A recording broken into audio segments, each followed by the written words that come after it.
kesempatan untuk beribadah.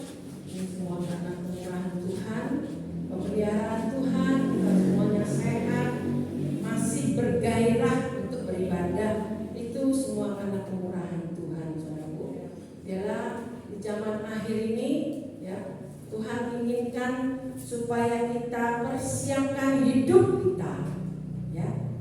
Jadi judulnya persiapkan hidup, ya, saudaraku. Jadi kita di akhir zaman ini bukan nyantai-nyantai lagi, ya saudaraku. Bukan main-main lagi untuk beribadah, tetapi kita beribadah sungguh-sungguh, mencari hadirat Tuhan, hidup benar, rindu akan beribadah, memuji, memuliakan nama Tuhan, ya. Kita baca di dalam Ulangan 11 ayat 8. Ulangan 11 ayat 8 sampai 18. Jadi saudara bisa simak, ya. Jangan ada yang ngantuk dalam nama Yesus, ya. Jadi kamu harus berpegang pada seluruh perintah yang kusampaikan kepadamu pada hari ini, supaya kamu kuat, ya, supaya kamu kuat untuk memasuki serta menduduki negeri kemana kamu pergi mendudukinya, ya. Ayat 9. Dan supaya lanjut umurmu, nah, ya, di tanah yang dijanjikan Tuhan dengan sumpah kepada nenek moyangmu untuk memberikannya kepada mereka dan kepada keturunan mereka suatu negeri yang berlimpah-limpah susu dan madu. Ayat 11. Sebab negeri kemana engkau masuk untuk mendudukinya bukanlah negeri seperti tanah Mesir dari mana kamu keluar, yang setelah ditabur dengan benih harus kau airi dengan jerih payah, seakan-akan kebun anggur. Ayat 11. Tetapi negeri kemana kamu pergi untuk mendudukinya ialah negeri yang bergunung-gunung dan berlembah-lembah, yang mendapat air sebanyak hujan yang turun dari langit. Luar biasa, saudaraku. Ayat 12. Suatu negeri yang dipelihara oleh Tuhan Allahmu, mata Tuhan Allahmu tetap mengawasinya dari awal sampai akhir tahun. 13. Jika kamu dengan sungguh-sungguh mendengar perintah, ya, yang kusampaikan padamu pada hari ini, sehingga kamu mengasihi Tuhan Allahmu dan beribadah kepadanya dengan segenap hatimu dan dengan segenap jiwamu. Ini luar biasa, saudaraku. Pegang firman Tuhan ini. Di rumah baca lagi supaya mengerti. Ayat 14. Maka ia akan memberikan hujan untuk tanahmu pada masanya, hujan awal dan hujan akhir, sehingga engkau dapat mengumpulkan gandummu, anggurmu, dan minyakmu. 15. Dan dia akan memberi rumput di padangmu. Dia besar, berarti Tuhan Yesus, ya, untuk hewanmu, sehingga engkau dapat makan dan menjadi kenyang. 16. Hati-hatilah supaya jangan hatimu terbujuk, sehingga kamu menyimpang dengan beribadah kepada Allah lain dan sujud menyembah kepadanya. Ini loh, ya, syaratnya. Hati-hati supaya jangan hatimu terbujuk, sehingga kamu menyimpang dengan beribadah kepada Allah lain selain Tuhan Yesus dan sujud menyembah kepada ilah lain. 17. Jika demikian, maka akan bangkitlah murka Tuhan terhadap kamu, ya. Kalau kita sudah menyimpang dan menyembah kepada Allah lain. 17. Jika demikian, maka akan bangkit murka Tuhan terhadap kamu, dan ia akan menutup langit hingga tidak ada hujan dan tanah tidak mengeluarkan hasil. Lalu kamu lenyap dengan cepat dari negeri yang baik yang diberikan Tuhan kepadamu. Ayat 18. Tetapi kamu harus menaruh perkataanku ini dalam hatimu dan dalam jiwamu, mengikatkannya sebagai tanda pada tanganmu, dan haruslah itu menjadi lambang di dahimu. Ini saudara, ya, firman Tuhan dari zaman dahulu sampai perjanjian baru di Wahyu semua terkait, ya. Jadi kita harus melihara, menyimpan firman Tuhan, perkataan Tuhan. Ini yang berkata ini Musa, yang menasihati kita supaya kita tetap beribadah dengan sungguh-sungguh, ya, dengan segenap hati dan segenap jiwa, ya. Jadi semua firman Tuhan, semua perkataan Tuhan harus disimpan, ini tertanam, ya, harus mengikatnya sebagai tanda pada tanganmu, dan harus itu menjadi lambang di dahimu. Perintah-perintah Tuhan itu taruh di sini, ya. Dan juga akhir zaman ini, waktu dulu banyak sekali kita mendengar akan memasang, ya, banyak akan memasang chip-chip, ya, di mana-mana. Cuma perkataan dan rancangan, tetapi sekarang terjadi sungguh, saudara. Sudah ada di Swedia, di Kolombia, di Polandia, ya, di Inggris, di Amerika sebagian, tapi tidak mungkin semua, karena Amerika juga banyak mayoritas agama Kristen percaya Tuhan. Jadi kita jangan main-main, sudah terjadi semua dan akan masuk ke negara Indonesia, ya. Kalau saya waktu kemarin itu tahun lalu, ya, ke Surabaya, saya juga nggak tahu mau beli ini pakai apa, wiris, ya, wiris, ya. Nah, saya keliling sampai dari ujung ke ujung pakai wiris semua. Jadi kita semua keliling nggak jadi makan. Itu saudara, nggak jadi makan. Saya bawa cash nggak bisa. Kita nggak pakai wiris, ya. Jadi kita cari yang bisa bayar tunai. Nah, ini pakai chip sudah mulai, ya saudara. Jadi anak Tuhan boleh nggak? Boleh pakai chip? Iya, jangan saudara. Kalau nggak ngerti, pakai. Karena apa? Chip itu untuk memudahkan untuk jual beli, ya. Pakai semua pakai ini, remote-nya ini tangan atau dahi. Ambil uang pakai tangan, klik, sudah, ya. Mau beli apa nggak usah bawa dompet, nggak usah bawa uang tunai, langsung semua kita beli semua langsung klik, sudah, ya. Tetapi kita tidak boleh. Nanti terakhir kita akan tahu, kita akan cari, ya. Jadi firman Tuhan itu kita masukkan di sini, simpan di dahi, di kepala kita, ya. Jangan sampai menyimpang. Sekarang zamannya sudah zaman sangat-sangat akhir. Kalau kita tidak waspada, ya, banyak kesukaran yang melanda, ya. Jadi kita larinya ke ilah lain. Penyakit nggak sembuh, ke ilah lain, ya, dan sebagainya. Kepengen kaya, ke ilah lain. Banyak sekali. Nanti juga banyak anak-anak Tuhan yang berguguran karena kesukaran yang akan melanda, yaitu ujian gereja 3,5 tahun. Selama 3,5 tahun ujian gereja, memang kita di firman Tuhan memang harus mengalami ujian. Jadi kita harus benar-benar, ya, sungguh-sungguh beribadah, sungguh-sungguh memiliki iman yang kuat, ya. Itu saudara. Ya, di sini. Jadi firman Tuhan harus ditaruh di dahi kita.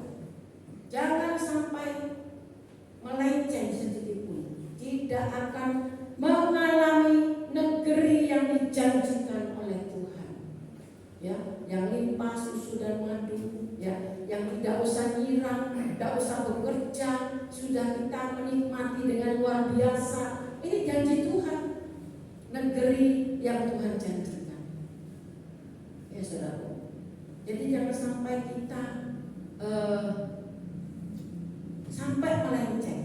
Banyak sekali ajaran-ajaran sesat, ya. Banyak juga hamba Tuhan yang pertama sudah bagus firman-Nya, akhirnya melenceng. Banyak sekali saudara.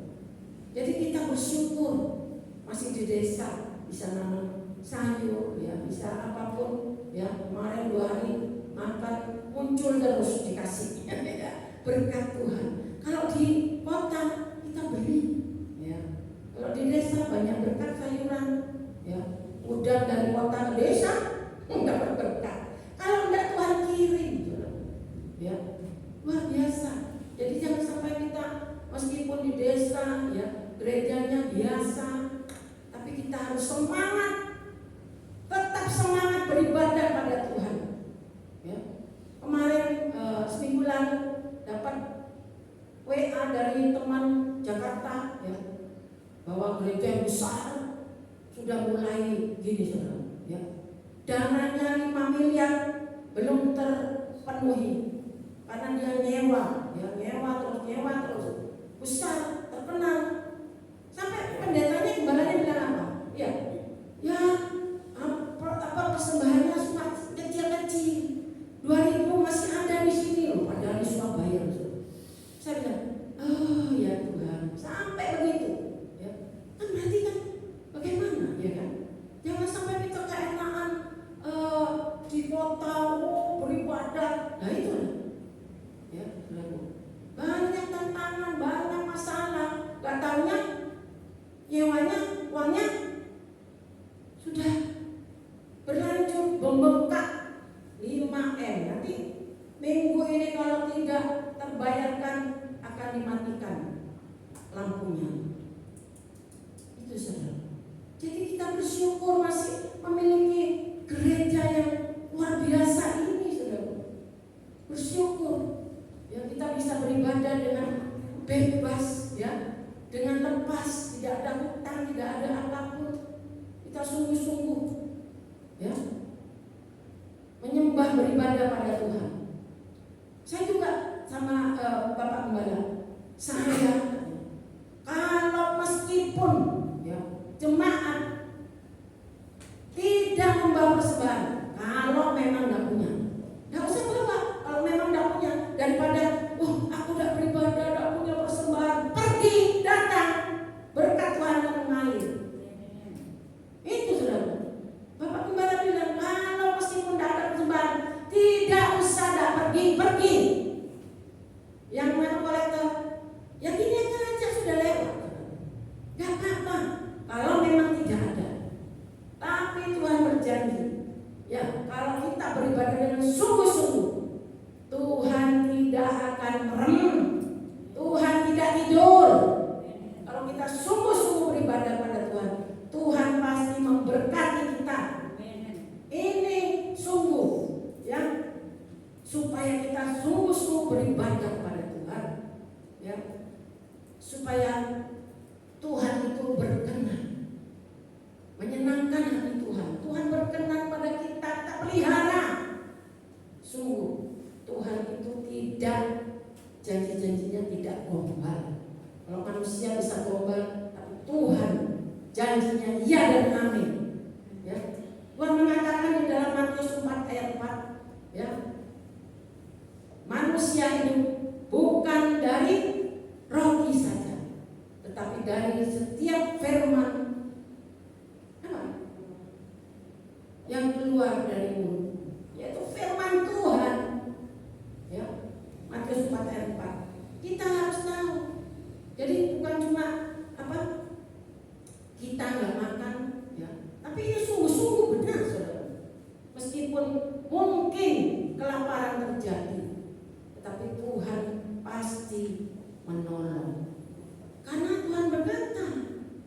manusia hidup bukan dari roti saja, ya kan? Bukan makan roti saja, tapi setiap firman yang keluar dari mulut Tuhan Yesus. Jadi kalau saudara nggak punya firman, bagaimana? Ya, ini saudara. Jadi persiapan hidup kita, yaitu secara jasmani, kita boleh mengerti akan firman Tuhan, ya, dan membaca firman Tuhan. Dengar firman Tuhan lewat khotbah-khotbah setiap ibadah. Dengarkan baik-baik. Jangan waktu ibadah ngantuk tidur habis. Ya, saudaraku. Jadi firman Tuhan itu dimakan oleh iblis supaya kita tidak ngerti firman, supaya kita ini tersesat dan macam-macam. Nah, lakukan firman. Jadi tidak mengerti saja, tetapi melakukan firman Tuhan. Lakukan firman Tuhan. Ya. Beribadah dengan segenap hati, itu yang Tuhan mau, saudara. Ya. Nah, kalau jasmani kita sudah lakukan, pasti dampaknya rohani kita akan menjadi dewasa. Kalau secara jasmani kita makan setiap hari, ada yang 2 kali, kalau saya 2 kali, kalau saudara mungkin ada yang 3 kali. Makan nasi supaya sehat. Ya. Secara rohani kita juga harus makan, karena ini perlu, saudaraku. Rohani kita apa? Akan sakit. Iman kita akan luluh, ya. Kalau iman kita berkubu-kubu 100%, kalau tidak makan firman Tuhan menjadi 70, 50, 20, akhirnya imannya jadi mati. Ya, ini perlu, saudaraku, menjadi dewasa. 1 Korintus 13 ayat 11. Ya. 1 Korintus 13 ayat 11. Ketika aku kanak-kanak, aku berkata seperti kanak-kanak, aku merasa seperti kanak-kanak, aku berpikir seperti kanak-kanak. Sekarang sesudah aku menjadi dewasa, aku meninggalkan sifat kanak-kanak itu. Nah, ya, saudaraku. Jadi jangan sampai kita masih tetap rohani kita seperti kanak-kanak. Ya. Kita harus menjadi dewasa. Di Surabaya, jemaatnya saya dulu waktu baru nikah di jemaat Bukit Zaitun, 7 tahun di Surabaya. Ya. Gak pernah saya dibesuk, gak pernah. Sebabnya saya memang rajin. Ya, saudara. Rajin setia beribadah. Jangan sampai kita kalau anak-anak, udah disambangi ya, udah dianu ya, udah didatang, itu masih anak-anak. Tetapi kita harus menjadi dewasa. Perkataan kita yang dewasa. Jangan suka gak gereja-gerejaan, ya. Itu masih kanak-kanak. Ya, saudara. Gak sopan. Ya. Kita sebagai Bapak Gembala, Bapak Injil sebagai gembala, kita juga harus jangan seperti kanak-kanak. Ya. Harus dewasa. Kita harus menghormati gembala secara jasmani. Tuhan bilang Tuhan Yesus gembala agung. Tetapi kalau secara jasmani saja tidak dihormati, apalagi kepada Tuhan, gembala yang agung, utusan Tuhan. Jadi jangan seperti kanak-kanak. Kita harus semakin dewasa, semakin mengerti firman Tuhan dan melakukannya. Karena zaman akhir ini, saudaraku, sungguh-sungguh zamannya sudah tidak baik-baik saja. Kita harus bersandar pada Tuhan. Tadi nyanyian katakan, hanya dekat Allah saja aku tenanglah. Kita mau dekat pada siapa kalau tidak kepada Tuhan Yesus yang hidup? Tadi ada berita di Kolombia, gempanya luar biasa. Beberapa hari yang lalu di Jepang, gempanya luar biasa. Dan di Indonesia pun katanya harus waspada karena akan ada gempa yang luar biasa 9,4. Nah, kita kapan tidak tahu yang terjadi, kapan tidak tahu kan?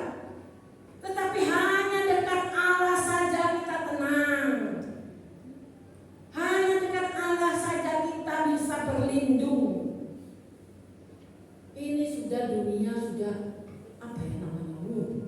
bergelora, seperti firman Tuhan, akan ada gempa di mana-mana, peperangan di mana-mana, ya. Di situ semua akan tergenapi. Tetapi kalau saudara hanya beribadah, ya kalau bisa, yang enggak ya enggak usah, ya kalau sempat, ya enggak sempat, ya enggak usah, itu bukan anak-anak rohani yang dewasa. Nanti suatu saat firman Tuhan ini akan terangkat dan kita yang hausnya tidak bisa melihat lagi, membaca lagi firman Tuhan. Ayo, sekarang saudara, mungkin di rumah pilih mana? Main game sama baca firman? Ya, sungguh loh. Pasti pilih main game. Pasti sudah. Dulu waktu saya buka depot, ya kan dari pagi sampai malam jam 10 baru tutup, ya. Kemudian setelah tutup saya di rumah, ya namanya HP itu pasti ada tawaran, saudara. Game, yang itu warna-warni yang cocok-cocokan itu. Terus akhirnya kecanduan terus, saya pegang sampai pokoknya gamenya itu mati. Biasanya 5 bar ya, nggak tahu, sudah lupa. Tetapi saya akhirnya memilih untuk tidak main lagi. Dan saat itu setelah saya di rumah, ya, saya mulai membaca firman. Saya mulai menyelidiki firman, khotbah-khotbah dari bukit saya itu saya baca semua. Disitulah saya merasakan kesegaran rohani saya dan berkat pasti mengikuti. Kenapa? Carilah dahulu kerajaan Allah. Nah, dan kebenarannya, maka semua akan diberikan pada kita. Kalau kita memang benar-benar anak-anak Tuhan yang sungguh-sungguh mencari kebenaran firman Tuhan, dan sampai kita kekurangan, gak sampai. Saya sampai heran kadang kalau orang gak punya uang belas, ya, sampai mau utang-utang, ini berarti memang tidak benar rohaninya. Saya jamin kalau rohani kita benar di dalam Tuhan, sungguh-sungguh mengutamakan Tuhan, pasti Tuhan akan cukupkan. Tuhan tidak berjanji berlimpahan, tidak cukupkan. Itu saudara. Sungguh, coba saudara renungkan di rumah, apa yang saudara kerjakan dengan firman Tuhan, memuji Tuhan, apa cuma main game terus, tidak pernah menyembah? Ini loh, persiapkan hidup kita, persiapkan, ya. Dan rohani kita akan menjadi dewasa, kuat imannya. Lukas 18 ayat 8 dikatakan, Tuhan mengatakan apa? Ya, kalau aku datang, adakah iman di bumi? Ya. Nah, aku berkata padamu, ia akan segera membenarkan mereka. Akan tetapi jika anak manusia itu datang, apa? Adakah ia mendapati iman di bumi? Ini pertanyaan.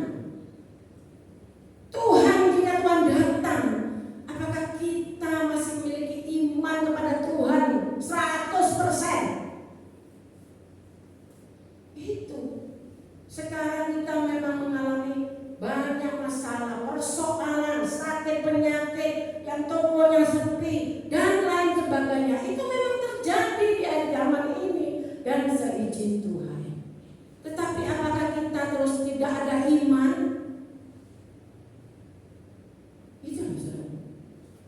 Ini masih permulaan. Nanti ini ke depan akan semakin sukar. Gimana kalau chip sudah ada, ya, dan kita tidak memakainya? Jual beli seperti saya tadi yang alami pakai risiko, tidak bisa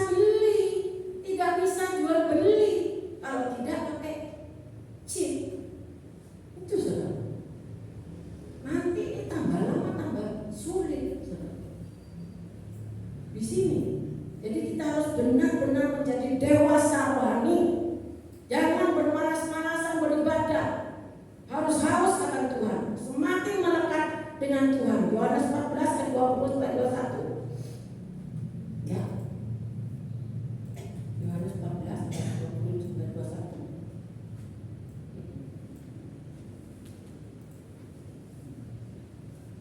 Pada waktu itulah kamu akan tahu bahwa aku di dalam kamu, di dalam Bapakku, dan kamu di dalam aku, dan aku di dalam kamu. Ya.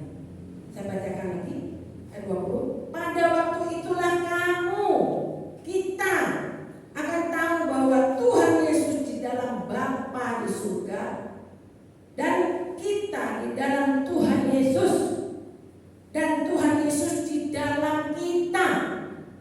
Kita harus semakin melekat kepada Tuhan. Loh, Tuhan Yesus tuh di dalam kita. Masa kita mau meremehkan leha-leha, aduh banyak macam malas, gak baca Alkitab. Tuhan Yesus tuh di dalam kita. Ayat 21. Barang siapa memegang perintah Tuhan Yesus dan melakukannya, dialah yang mengasihi Tuhan Yesus. Dan barang siapa mengasihi Tuhan Yesus, ia akan dikasihi oleh Bapa di surga. Dan Tuhan Yesus pun akan mengasihi kita dan akan menyatakan dirinya, yaitu Tuhan Yesus, kepada kita. Ini loh, luar biasa. Makanya setiap firman kita harus baca dengan sungguh-sungguh. Ini janji firman yang luar biasa loh. Saya kalau membaca ini luar biasa. Tuhan Yesus itu ada dalam kita. Jangan meremehkan Tuhan. Dan Tuhan ada, ya Tuhan Yesus dalam kita, kita di dalam Tuhan Yesus. Bagaimana? Menyatu. Jadi jangan sampai kita khawatir, jangan sampai kita bimbang dengan rencana Tuhan yang luar biasa. Pokoknya kita hidup benar, melakukan firman Tuhan, pasti Tuhan akan menuntun kepada rencananya yang luar biasa. Asal kita sungguh-sungguh beribadah, melakukan firman Tuhan dengan sungguh-sungguh. Ini, saudara, kita semua yang hamba Tuhan tempat ini, dan pernah ya, dari kalau di lain ditagih. Jadi saudara sungguh-sungguh beribadah itu sudah kami sangat bersyukur. Ya, yang lain, aku nggak punya duit, perpuluhan ditagih, tiap bulan ditagih. Sungguh ini saudara.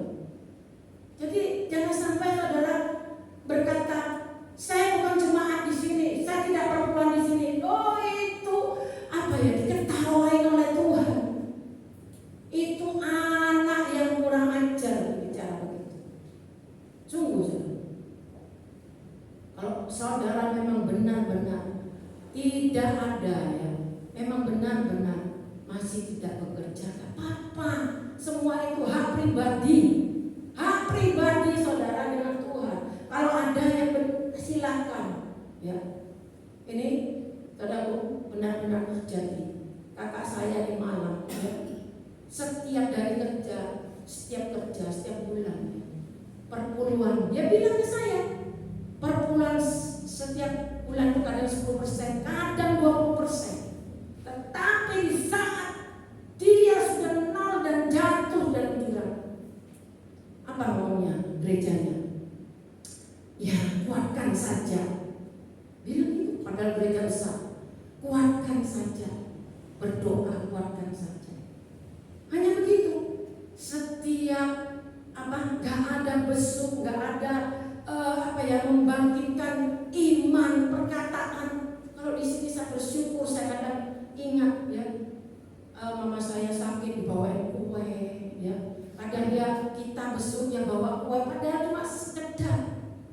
Kalau ini saudara? Kosong rontong, orangnya badannya juga tidak pernah besuk. Apa katanya? Kita juga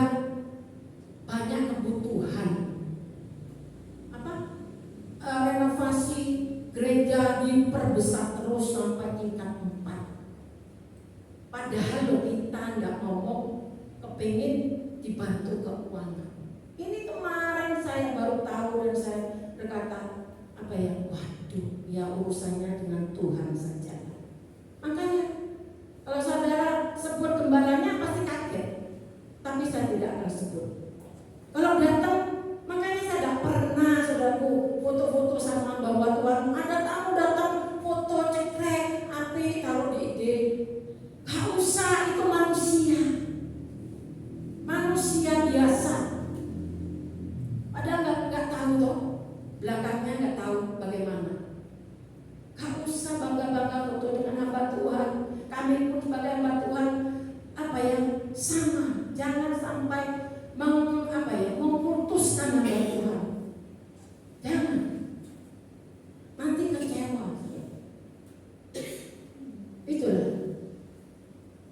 Jadi perlu ya setiap Selasa Cicilan puji Tuhan mendoakan di waktu doa pengawalan, selalu doakan pokok saya. Ya. Tetapi alangkah baiknya kalau gembala bisa membimbing, menguatkan, mendoakan, itu masih bisa membuat semangat. Ya. Itulah manusia selalu. Tapi biarlah kita tidak melihat yang jelek, tetapi kita tiru yang baik, dan kita harus semakin baik di hadapan Tuhan. Itu saya yakin dan percaya Tuhan akan memelihara kita. Jadi jangan sampai kita kecewa dan sebagainya, putus asa, ya tidak ada kerjaan. Jangan. Di rumah mungkin kita tidak kerja, ya memuji Tuhan, baca firman Tuhan supaya iman kita kuat. Pasti banyak kesaksian orang-orang dipanggil untuk kerja, ya kan? Dan lain sebagainya, banyak mujizat Tuhan yang akan dinyatakan di zaman ini. Ya, semakin dan terlebih juga semakin penuh Roh Kudus. Ya, Roh Kudus mengalir. Di dalam Kisah 4 ayat 31 kita akan baca. Kisah Rasul 4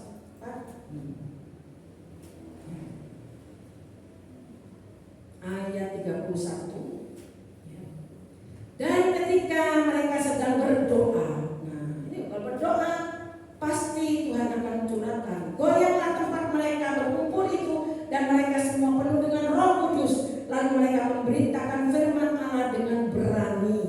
Ini saudara, Roh Kudus itu perlu, sangat penting dalam hidup kita. Ya, kalau kita tidak pernah berdoa, mana bisa Roh Kudus ada dalam hidup kita? Dan Roh Kudus ini sangat penting karena kita bisa apa? Ini murid Tuhan Yesus berani memberitakan firman. Tetapi kalau kita yang penuh Roh Kudus, kita juga bisa kuat menghadapi kesukaran yang akan terjadi di depan kita. Kalau tidak ada Roh Kudus, kita pasti lemah. Karena Roh Kudus itu diberikan Tuhan, diutus Tuhan untuk apa? Roh Kudus penghibur, penolong, ya kan? Tuhan kan mencurahkan Roh Kudus supaya menolong kita. Itu yang sangat penting. Menolong kita. Mungkin kita susah, mungkin kita khawatir, Roh Kudus mengingatkan. Itu penting Roh Kudus. Tapi kalau saudara berbuat dosa, ya, saudara masih tidak mentaati firman, adakah Roh Kudus dalam hidup kita? Tidak ada. Pergi Roh Kudus dari hidup kita. Masih ngomong kasar, masih ngomong yang jelek-jelek, masih meso-meso, itu masa ada Roh Kudus? Tidak ada. Saya kadang bersalah, saya kadang berkata bohong. Roh Kudus ngomong, kamu bohong, kamu bohong. Itu saja. Tidak usah orang ngomong lain, tidak usah ngomong. Roh Kudus yang tahu saya bohong. Itu. Jadi penting Roh Kudus ini. Kalau tidak ada, kita akan kecewa, kita akan putus asa, kita akan selalu khawatir. benar-benar kita harus alami, ya, karena Roh Kudus ini sungguh-sungguh penting dalam hidup kita. Nih, Wahyu 6 ayat 6, ya. Jadi apa? Penting. Wahyu 6 ayat 6, ya. Dan aku mendengar seperti ada suara di tengah-tengah tempat makhluk itu berkata, secupak gandum sedinar dan 3 cupak jelai sedinar, tetapi janganlah rusakkan minyak dan anggur itu. Ini loh, luar biasa. Firman Tuhan, janji Tuhan. Tuhan mengatakan jangan rusak minyak dan anggur itu. Jadi kita ini loh minyak dan anggurnya. Roh Kudus yang ada dalam hidup kita, Tuhan bilang jangan rusakkan. Itu secupak segandum, ya, itu nanti dalam kesukaran ini, di mana beras nanti akan naik, ya, di mana-mana kesukaran. Tetapi Tuhan katakan apa, ya? Tetapi janganlah rusakkan minyak dan anggur itu. Jadi kita dipelihara oleh Tuhan, dipelihara. Asal kita ada minyak dan anggur. Kalau kita sudah tidak ada Roh Kudus, tidak ada urapan Tuhan, seperti Saul akan dicampakkan, akan ditinggalkan oleh Tuhan. Sudah Saul berdosa, ya, tidak mau bertobat, sudah berdosa, tidak bertobat, ya, dicampakkan oleh Tuhan. Jadi jangan sampai kita merasa, wah saya sudah pintar, saya sudah setia, saya sudah, wah, belum tentu. Kita yang menilai diri kita sendiri, ya. Biarlah Tuhan yang menilai kita. Pokoknya kita terus hidup benar. Semakin kudus, semakin benar, semakin suci, ya. Benar, saudara. Kalau kita semakin dekat dengan Tuhan, sungguh drama-drama, film-film sudah saya nggak suka, sungguh. Dulu suka, apalagi sinetron bersambung-sambung, dulu suka. Sungguh beda, sudah nggak suka. Beda, kalau Roh Kudus ada di dalam hidup kita, beda, hidup kita beda. Apalagi main game. Waduh, itu banyak makan waktu, ya. Sungguh. Apalagi ngumpi, nenangga, ngomongin orang-orang, nah itu. Saudara, sungguh ini benar-benar harus kita miliki, karena kita akan dibedakan, kita akan dipelihara oleh Tuhan. Minyak dan anggur itu akan dipisahkan, akan dilindungi. Jangan tidak dirusak, ya. Kemarau, ini kan kemarau panjang nih, dari bulan berapa? Dan hujan-hujan di Bondowoso mendung, Tuhan tolong hujannya, nggak taunya ada hujan, ya toh. Di mana-mana saya lihat kering, semua kering, ya kering semua. Nah, juga seperti kita, jiwa kita kering apa enggak? Jiwa kita ini loh perlu siraman juga. Kalau tidak ada kemarau, kalau kemarau kita harus tanaman kita siram. Ya. Juga hidup kita, bukan cuma tanaman. Hidup kita ini loh mengalami masalah, penyakit, sing macam-macam saudara. Sing keuangan, panas ini ya, panas ini, kepala panas sekali. Macam-macam. Karena kita perlu siraman, ya. Kita perlu disiram rohani kita. Jangan kita cuma makan jasmani, ya. Rohani kita harus makan dan minum. Itu saudara. Makan firman Tuhan. Minum apa? Minum yaitu Roh Kudus. Kita menyembah Tuhan. Kita menyembah Tuhan, ya. Roh Kudus mengalir. Roh Kudus itu seperti air, menyegarkan jiwa kita. Kalau toko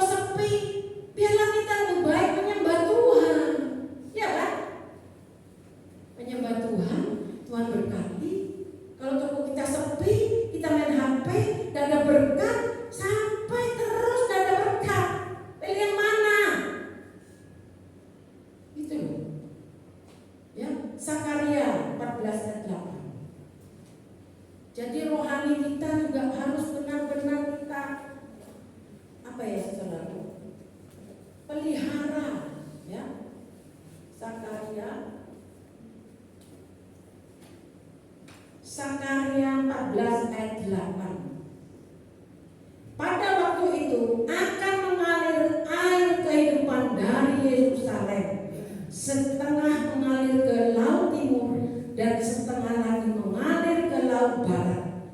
Hal itu akan terus berlangsung dalam musim panas dan dalam musim dingin. Ini luar biasa, saudara. Pada waktu itu akan mengalir air kehidupan dari Yerusalem. Air kehidupan itu siapa, saudaraku? Iya, Tuhan Yesus sendiri yang memberikan air kehidupan.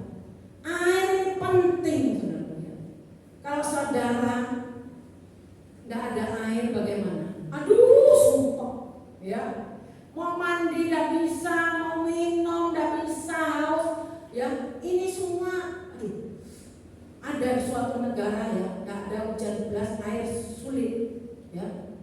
Mungkin 1 bulan sekali dia mandi. Jadi apa baunya? Kalau hujan datang senang dia sudah berhujan-hujan mandi hujan. Ya. Air itu sangat penting dalam hidup kita. Kalau tidak ada air, kita akan mati kehausan. Ya. Tidak bisa mandi. Kalau mandi itu kan membuang kotoran-kotoran yang ada dalam kita. Nah, sama dengan air kehidupan, air yang sangat penting. Ya, air kehidupan itu apa? Melepaskan segala dosa, ya, segala kepenatan, panas, masalah, perkara, persoalan yang ada. Itu saudara. Jadi sangat penting air itu, ya. Air kehidupan itu sangat penting. Yohanes 4 ayat 13-14. Apa yang Tuhan katakan? Ayo kita baca. Yohanes 4 ayat 13. Jawab Yesus kepadanya, barang siapa minum air ini, dia kena haus lagi. Yaitu air biasa kita minum, memang kita haus lagi, ya kan? Setiap hari kita harus berapa liter minum air? Itu harus. Kalau kita kurang minum, kita akan sakit ginjal dan lain sebagainya, dehidrasi, ya kan? Nah, tapi haus terus. Tetapi ayat 14 Tuhan mengatakan apa? Tetapi barang siapa minum air yang akan kuberikan kepadanya, ia tidak akan haus untuk selama-lamanya. Sebaliknya air yang akan kuberikan kepadamu akan menjadi mata air di dalam diri kita yang terus-menerus memancar sampai kepada hidup yang kekal. Ini loh saudara, firman Tuhan yang luar biasa. Saudara kalau baca firman, baca doa dulu. Luar biasa kalau saudara mengerti firman Tuhan ini, yaitu air yang diberikan oleh Tuhan Yesus menjadi mata air dalam hidup kita dan akan memancar airnya terus. Kita menjadi segar, kita menjadi tetap semangat meskipun banyak masalah persoalan yang terjadi, kan? Memancar terus sampai kepada kekekalan. Jadi janji Tuhan ini bukan hanya kekekalan di dunia ini, air kehidupan yang Tuhan berikan. Itu yang harus kita dapatkan. Jadi meskipun tidak ada kerjaan, ya kita bersuka cita, memuji Tuhan, memuliakan Tuhan, karena di sini ada air kehidupan yang selalu memancar. Meskipun tidak ada uang, ya bersyukur, sukacita, seperti yang saya alami. Bersukacita, bersyukur, ngapain lagi? Ya sudah, bersyukur. Ayo, kita harus praktekkan firman Tuhan, mengalir bilang sama Bapak Gembala, ya Pak, pokoknya kita harus bersuka cita, ya kan? Selagi ada Tuhan kesempatan untuk hidup di dunia ini, ngapain kita sedih, khawatir? Kita punya air kehidupan. Ayo bersuka cita, bersyukur pada Tuhan. Itu sangat penting bagi kita semua. Iman kita harus kuat, sungguh-sungguh bersandar kepada Tuhan. Puji Tuhan, saudara. Dari saya menikah, ya, sampai saat ini memang saya tidak pernah punya hutang, gak punya hutang sedikit pun. Kenapa? Mempraktekkan firman Tuhan. Anak saya lahir, papa tua saya sakit, ya, Bapak Mbak bilang, "Mak, ya apa nih mau bantu Bapak?" Bantu. Bayaran cuma 150, saudara. Dikasih mertua 100.000 waktu dulu, banyak. Terus anak saya lahir, ya, tanggal muda, tanggal 3 Oktober. Gak ada uang, saudara. Belas, tinggal 500 lepes, 500 yang kuning itu. Malam saya, Tuhan tolong, uang saya cuma tinggal 500 rupiah. Tuhan pasti cukupkan, besok mau belanja ada uang. Saya angkat, ya seperti Tuhan Yesus mengangkat 5 roti 2 ikan, bersyukur, didoakan. Besoknya pagi-pagi 6:30 ada yang tetele anak saya nyambangi bayi Lili, ya Esther, bawa belekan pungguan 1 sama amplop. Apa ndak utusan Tuhan? Jadi jangan sampai kita masih ada berapa di tangan kita, tidak ada belas. Tuhan mengatakan, apa yang ada padamu? Berapa? Kadang orang masih 50.000 sudah ngutang, masih 100.000 masih mau utang. Jangan sampai kita mempermainkan Tuhan Yesus. Pakai dengan apa yang ada, luar biasa. Ayo kita mulai bangkit iman kita, karena ke depan ini kesukaan semakin sukar. Itu sepertinya, oh iya biasa. Ketepaan dia datang 7:30 pagi. Di dalam Tuhan Yesus tidak ada kebetulan. Memang Tuhan kirim tepat pada waktunya.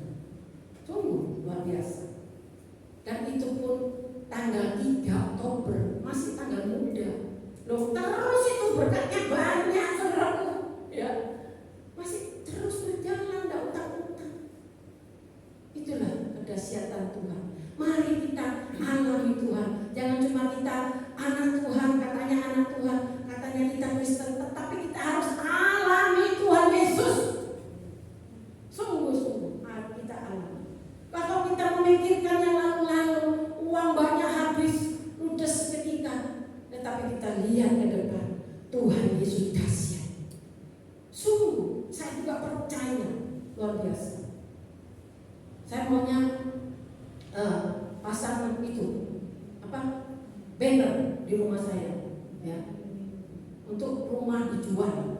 Tetapi katanya Bapak Gembala, nanti kamu ditelepon. Tapi saya berkata, Tuhan, kalau Engkau yang suruh rumah itu dijual, pasti Tuhan akan utus yang membeli. Saya percaya itu. Jadi pasti Tuhan akan utus yang membeli. Sudah, itu saja. Saya percaya Tuhan Yesus yang ajaib. Katanya Intan Tuhan, nih katanya orang itu kemahalan. Lo udah tahu dah, Tuhan yang atur nanti, iya kan? Tuhan yang atur. Pasti Tuhan memberikan yang terbaik. Saya sudah banyak mengalami mujizat Tuhan, dan Tuhan tidak akan mempermalukan. Itu, ya. Di ayat-ayat yang terakhir, Wahyu 13 ayat 14 sampai 18, supaya kita benar-benar mendengar firman Tuhan ini ya, jangan sampai lewatkan, karena firman Tuhan ini sangat penting untuk kita ke depan menjalani kesukaran ini. Wahyu 13 ayat 14 sampai 18. Ia menyesalkan mereka yang diam di bumi dengan tanda-tanda yang telah diberikan kepadanya untuk dilakukannya di depan mata binatang itu, dan ia menyuruh mereka yang diam di bumi supaya mereka mendirikan patung untuk menghormati binatang yang luka oleh pedang namun yang tetap hidup. 15. Dan kepadanya diberikan kuasa untuk memberikan nyawa kepada patung binatang itu, sehingga patung binatang itu berbicara juga dan bertindak begitu rupa, sehingga semua orang yang tidak menyembah patung binatang itu akan dibunuh. Dan yang menyebabkan sehingga kepada semua orang, ya, kecil atau besar, kaya atau miskin, merdeka atau hamba, diberi tanda pada tangan kanannya atau pada dahinya. Ya. Dan 17, dan tidak seorang pun yang dapat membeli dan menjual selain daripada mereka yang memakai tanda itu, yaitu nama binatang itu, ya, atau bilangan namanya. 18. Yang penting di sini ialah hikmat. Nah, ini kita harus punya hikmat. Barang siapa yang bijaksana, baiklah yang menghitung bilangan binatang itu, karena bilangan itu adalah bilangan seorang manusia, dan bilangan ialah 666. Saudara tahu 666, 666 itu simbolnya apa? Antikristus. 666 itu simbolnya antikristus. Dan ini akan terjadi dan mulai terjadi. Ini dikatakan kalau yang tidak memasang tanda di dahi atau tangan tidak bisa berjual beli. Itu tadi chip itu angkanya 666 dan sudah mulai ditanam di berbagai negara Eropa dan akan masuk ke negara Indonesia. Ini sekarang. Jadi kita harus berhikmat, ya. Kita jangan sampai memasangnya, ya. Nah, ini jangan tawar-tawarin nanti kamu tidak bisa jual. Tidak usah, tidak apa-apa.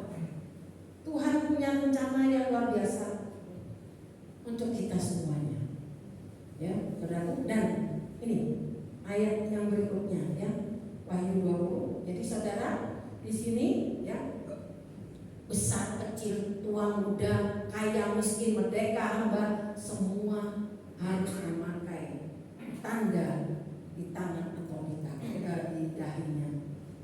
Wahyu 20.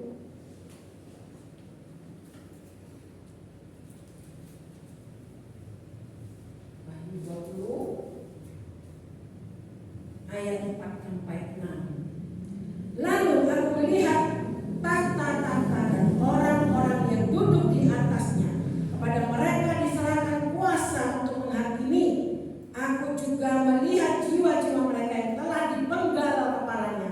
Nah, itu jiwa-jiwa yang telah dipenggal kepalanya. Karena apa? Karena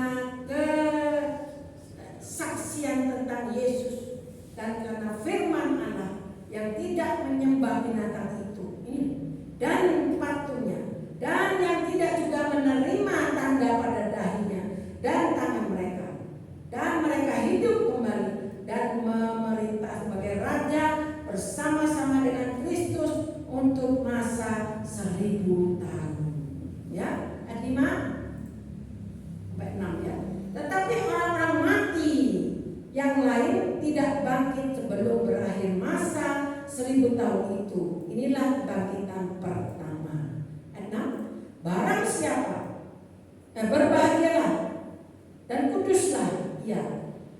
mendapat bagian dalam kebangkitan pertama itu, kematian yang kedua tidak berkuasa lagi atas mereka, tapi mereka akan menjadi imam-imam Allah dan Kristus, dan mereka akan memerintah sebagai raja bersama-sama dengan Tuhan Yesus 1000 tahun lamanya. Jadi saudara, kalau tidak menerima tanda di dahi dan tangan, saudara akan disiksa oleh antikris, ya, akan disiksa, dan ini dipenggal kepalanya. Kenapa? Kamu orang Kristen, kamu anak Tuhan Yesus. Iya, langsung. Kalau masih langsung dipenggal enak, langsung mati. Tapi pasti disiksa. Disilai, dipisau sampai merasa kesakitan dan menyerah. Kalau kita tetap memegang Tuhan Yesus sebagai juru selamat sampai kita mati, ya, disiksa oleh antikris, kita akan nanti dibangkitkan dan memerintah bersama-sama dengan Tuhan Yesus. Itu makanya kita perlu kuat iman.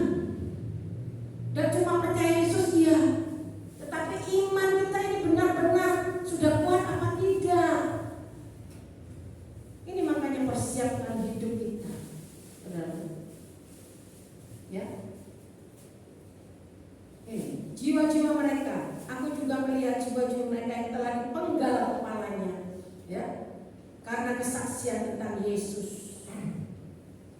Jadi kita bayangkan kalau kita terus disiksa oleh antikris, bagaimana?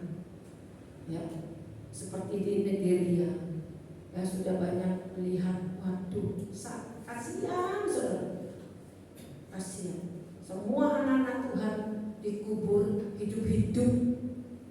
Ya, apakah kita menyangkal Tuhan Yesus?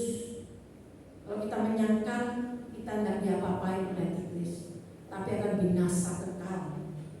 Binasa kekal selama-lamanya. Jadi kita sekarang bukan hanya main-main terus, cuma ibadah ya. Ayo kita sungguh-sungguh mulai membenahi hidup kita, karena semuanya sudah ada di depan kita. Mulai dari Nigeria dibakar hidup-hidup, ya saudara, dan lain sebagainya. Kita harus sungguh-sungguh beribadah pada Tuhan, persiapkan hidup kita. Dan firman Tuhan ini bukan hanya dongeng, ini akan terjadi dan akan terjadi di depan kita. Sudah tidak akan lama lagi. Ayo perbaiki hidup kita, perbaiki hidup kita selama kita masih ada waktu. Baca firman Tuhan supaya kita boleh mengerti. Makan firman Tuhan, minum air kehidupan, menyembah, memuji Tuhan. Kita akan disegarkan, kita akan dikuatkan. Ya, biar kita sungguh-sungguh mempersiapkan hidup kita. Bapak Gembala, boleh masuk ke depan. Biar firman Tuhan boleh menjadi kekuatan, kita mengerti dan kita melakukan. Biar Roh Kudus supaya memperjelas firman Tuhan yang sudah disampaikan. Terima Tuhan, yang sudah dengan firman Tuhan. Memang karena yang terakhir ini tentang zaman antikris. Tapi rencana Tuhan bukan kita sebagai gerejanya, bagi orang percaya itu masuk zaman antikris. Memang berat, ya. Mereka bukan hanya disiksa, dipenggal. Kalau mereka tetap memegang iman kepada Tuhan, tapi rencana Tuhan kita boleh ikut dalam pengangkatan gereja Tuhan. Jangan sampai kita masuk dalam zaman antikris. Sebab itu kita mau persiapkan hidup kita sungguh-sungguh, ya, dengan ibadah, dengan firman, dengan doa, dengan kuasa Roh Kudus. Kita percaya kita juga akan masuk dalam rencana Tuhan akhir zaman ini, yaitu pengangkatan gereja Tuhan. Juga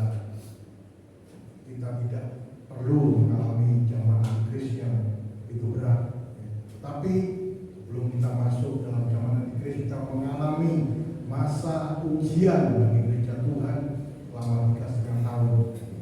Jadi kalau orang percaya tidak sungguh-sungguh, kalau kita tidak mulai mempersiapkan diri, ya, akan gagal dalam ujian itu, yang akan jatuh, akan mundur dari Tuhan, menghadapi kesukaran akhir zaman ini. Mari kita akan berdiri.